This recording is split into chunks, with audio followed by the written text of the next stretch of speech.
The second story is really my favorite.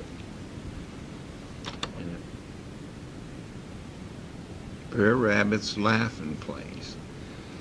After the time that Brer Rabbit tied up King Lion, he got to feeling high and mighty. In all this world, he bragged, there ain't no creature that dares to lay his paws on me. I'm safe. I can go wheresoever, whensoever I please. And this Brer Rabbit did. Every morning, as soon as he'd shuck the dew off his tail, he'd go pranking around the neighborhood without a thought in his head about being catched. 'Twarn't long before Brer Rabbit began to grow a bit careless. Well, one afternoon he happened to feel sort of tired, so he, all by his alone self, he hopped off to the woods to take a little nap. He lay down right in the broad open daytime, and he snoozed and snoozed. He don't know how exactly how long he snoozed, but by and by he hear a muttering and a mumbling close beside him. Brer Rabbit wiggled his nose.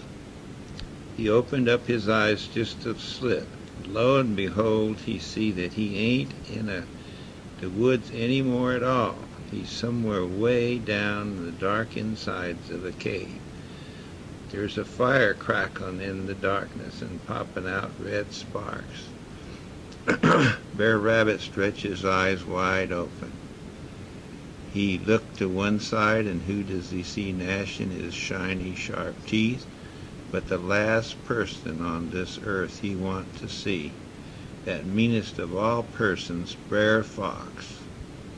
He looked to the other side, and who does he see grinning right down in his face but the next meanest of all persons, Brer Bear. Brer Rabbit so scared his heart go flip-flop. Now he looked down at the rope.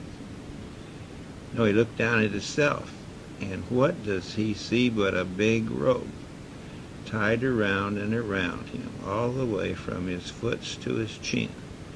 Worse than that, he's tied up tight to a stick like an ear of green corn, all ready to roast. Brer Rabbit not feeling high and mighty any more. Brer Rabbit so scared that chills go running down his back, all the way out to the end of his little bobtail. Brer Fox, he leaned down close to Brer Rabbit, and he snarled his teeth.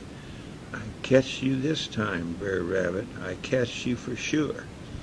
He twisted the rope tighter around Brer Rabbit's neck, and he tied it in a knot. Then he winked at Brer Bear. Look, Brer Bear, I'm going to make this little rabbit a bow tie. Now he jerked the rope grip. Brer Rabbit's breath come quick and his neck almost squoze. Brer Bear laughed. You look mighty slick in that bow tie, Brer Rabbit. You was all dressed up for dinner. My dinner, say Brer Fox. He licked his chops. My dinner too, say Brer Bear, smacking his lips. Take a look at that fire, Brer Rabbit. That's where we're going to roast you. We're going to roast you right now. Brer Rabbit see the hot flames leaping up from the fire, and he's scared most out of his skin. If there ever was a time he had to work his mind that fast, that time was then. He work it and he work it, and by it fetched him just the right idea. Well, sir, Brer Rabbit, he opened his mouth and he laughed very loud. Ha, ha, ha. Brer Fox and Brer Bear, they so astonished they look at each other like they was struck dumb. Brer Fox clear up his throat. Maybe you didn't hear me, Brer Rabbit, he shout. I said we're going to roast you. Brer Rabbit laughed some more. I guess you don't understand, hollered Brer Bear. We said we were going to roast you on this burning fire. That's nothing to laugh at. You ought to be scared. Brer Rabbit laughed some more and some more. I heard what you're going to say. You're going to roast me. But why are you laughing? Asked Brer Fox. Excuse me, Brer Fox, but I just can't help laughing, 'cause I just been to my laughing place. Laughing place? Brer Bear scratched his head. What's a laughing place? Oh, it's a secret place I know about, say Brer Rabbit. A secret place. Brer Fox grumbled to herself. I'd sort of like to know about that secret place. Tell me what 'tis, Brer Rabbit. Don't you sassy me, and tell me this very minute. But Brer Rabbit laughed some more and some more and some more. Then he said, I can't tell you exactly what 'tis. I'd have to show you. But how can I show you when I'm all tied up like this? Now the laughs come so hard that Brer Rabbit shook like he was going to shake his jawbones loose. Brer Fox and Brer Bear, they watch him, and they get curiouser and curiouser to know what that secret laughing place is. So they go off to a corner of the cave, and they whisper together. Then they come back. Brer Rabbit, say Brer Fox, shaking his paw right smack in Brer Rabbit's face, we want you to take us to that secret laughing place of yours. But as soon as we see what 'tis and where 'tis, back you're coming to this cave. Then we'll hurry up with the roasting. With that, they take Brer Rabbit down from the stick. They unwind the rope, but they keep him tied on the other end. Then they start off. Brer Fox and Brer Bear, they march along sort of serious-like, hanging on tight to the rope. Brer Rabbit, he lead the way through the woods, prancing and dancing like he's being tied up to a rope was a fine lot of fun. By and by, they get to the place where there was a big hickory tree with a sort of holler place in the trunk. When Brer Rabbit see that, he start to laugh again, and the haw-haws come busting out his mouth so fast he can scarcely stand on his foots. There 'tis, he yelled, pointing to the big tree. There's my laughing place right there.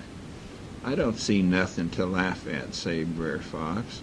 Nor me, say Brer Bear. I don't feel funny at all. You will, say Brer Rabbit. Step up closer to the hollow in that tree, then poke your head way down inside. Well, Brer Fox and Brer Bear, they did exactly that, but it didn't make them feel exactly funny. Brer Fox let out a howl. Youch, youch, squalled Brer Bear. Then out from the tree come both their heads, and out come 100,000 bumblebees. They swarm around Brer Fox and Brer Bear. They sting 'em, and they bite 'em like they was going to tear their hides clean off. Brer Fox and Brer Bear, they whack 'em, and they smack 'em, and they forget to hold on to the rabbit's rope. They forgot everything except batting those bees. By and by, the bees get tired, and they go away. Brer Fox and Brer Bear sit down to catch their breath. Their heads was all swole up. Their eyes were scrunched up tight, and they was mighty mad. Just then, from the bushes right behind them, they hear a sort of a snicker. Brer Rabbit. Brer Bear foam at the mouth. Brer Fox, he chomped his teeth. Why, you slinking low-down whatchamacallem, you said this was a laughing place. I said it was my laughing place, sang out Brer Rabbit. This is the best laugh I ever had.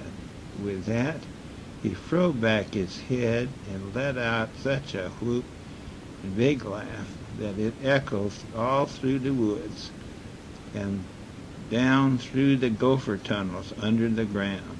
The birds in the trees, they hear him, and they start laughing too. Then the squirrels and the woodchucks and the weasels and the worms. Pretty soon every creature in the woods laughing fit to kill, all except Brer Fox and Brer Bear, and they don't laugh at all. Well, the next story is Brer Fox and the Stolen Goobers. There was one season when Brer Fox took a notion to plant a goober patch. Now when these goobers is ripe, he say to himself, is going to be mine, all mine, and nobody else is going to get 'em. With that, he fetched some boards and he built a big high fence all the way around where the goobers was planted. By and by, the goobers begin to ripen up, and Brer Fox go down to pick 'em. But lo and behold, he find that somebody else has picked 'em first. Brer Fox mad. Somebody's been a-grabbing amongst my vines, he say, muttering and shaking his fists. He walk around and around the goober patch, looking for that somebody's tracks, but he can't find 'em. That villain's smart, whomsoever he is. Mighty smart, he say. But I'll bet it's that rabbit. That's who it is. It's Brer Rabbit. Now Brer Fox began hunting everywhere for the place in the fence where Brer Rabbit come in. Brer Fox's eyes mighty sharp, and pretty soon he see a hole where the wood had been sort of chewed off. He grinned. This is the place where Brer Rabbit comes in, right here. And this is the place where I'll catch him when he comes back. Well, sir, right there, Brer Fox set a trap. First, he fetched a rope. Then he bent down a tree branch a-growing near the fence corner and tied it to one end of the rope. On the other end, he made a loop knot that he fastened with a trigger right in the hole of the fence. Brer Fox chuckled. This is the end of Brer Rabbit. Tomorrow morning I'll have him catched. Then I'm going to skin him, and I'm going to nail his hide on the front of my door.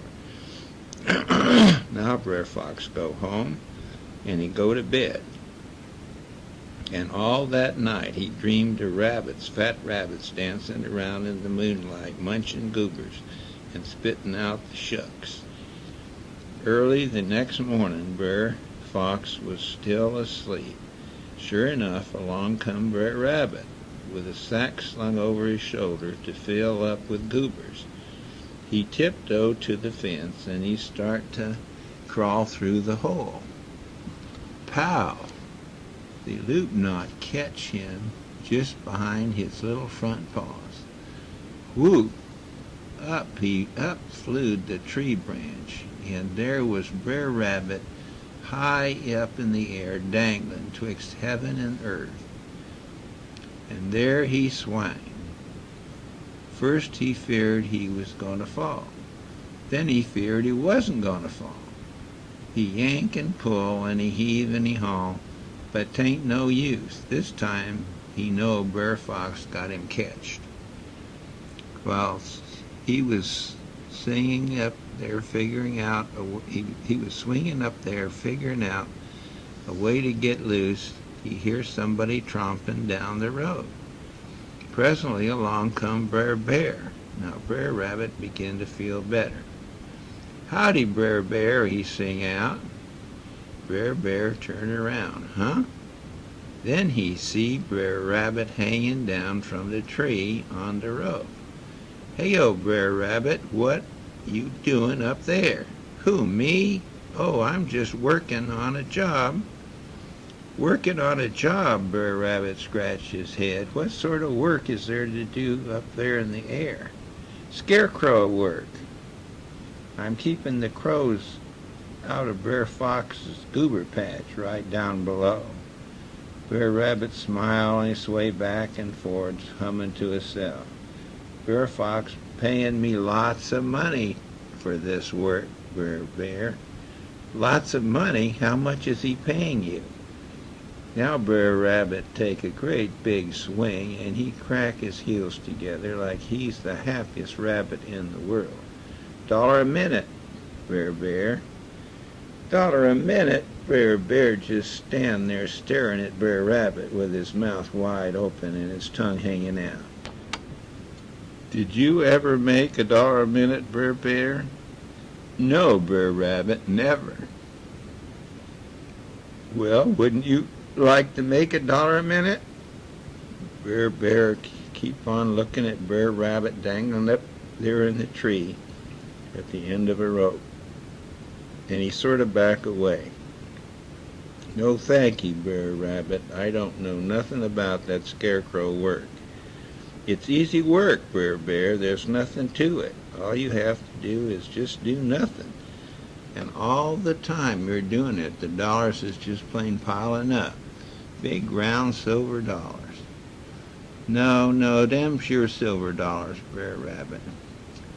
"But I got so many, Brer Bear. My chimney corner is just naturally all stuffed up with them." "Is your chimney corner stuffed up with big silver dollars, Brer Bear?" "No, 'tain't stuffed at all." "Then how you gonna buy your family their Christmas presents? Ain't you gonna have no turkey? Ain't you gonna have no mince pie?" "Well, I ain't thought about that yet, Brer Rabbit. But you ought to think about it. Oh, Brer Bear, you got to make some money quick. I'll have to give you this scarecrow job now, this very minute." "Why, that's mighty nice of you, Brer Rabbit. You sure is right. I ought to make some money quick." Now Brer Rabbit can't wait to get up in the air and take Brer Rabbit's place.